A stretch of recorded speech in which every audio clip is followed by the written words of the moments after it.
আসসালামু আলাইকুম প্রিয় দর্শক, আমরা মাজরায় গেছিলাম মানে জমিনে বন ভাতের জন্য। একটা হাঁস জবাই করছি, 4 কিলো ওজন হয়েছে। আমরা সবাই মিলে জঙ্গলে বন ভাত খেতে গেছি মাজরায়, মানে সৌদি আরবের মাজরা মানে জমিনে যে চাষাবাদ করে এইখানে।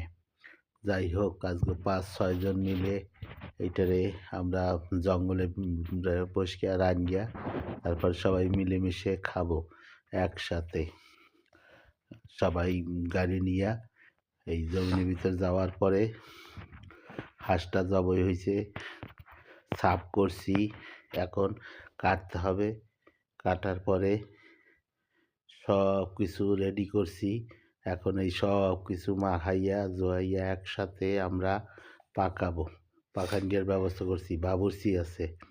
আমরা এইখানে কাঠের চুলায় দিয়া পাকাবো, পাকাইয়া সব মিলিয়া রাত্রে খাবো। এটা হাঁস হয়েছে চীনা হাঁস। চীনা হাঁসটা এখানে আমাকে এক বন্ধু পালছে, অনেক হাঁস আছে, তার ভিতর থেকে একটা মর্দা হাঁস আমরা জবাই করিয়া রেডি করছি। তাই সবাই দোয়া করবেন আমরা যাতে সুবেলাবে রাত্রবেলা পার্টি করিয়া যাইতে পারি, এবং সবার কাছে দোয়া চাই। জঙ্গলে আসছি, শীতের দিন, বেশি সময় থাকবো না, খাওয়া দাওয়া করিয়া আবার চুপ করিয়া চলিয়ে যাব।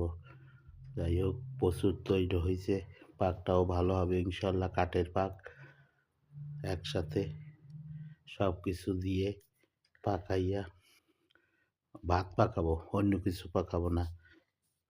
মানে গোস আর ভাত, আর কোনো তরকারি পাকাবো না। সব কিছু আমরা শহরে তা লইয়া জঙ্গলে গেছি।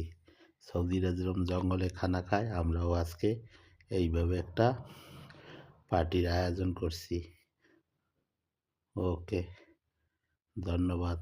সবাই দোয়া করবেন, ভিডিওটা দেখবেন। পাক শাক হয়ে যাইতে আছে, এখন চড়াই দেবো, পাকটা যাতে ভালো হয়। ওকে।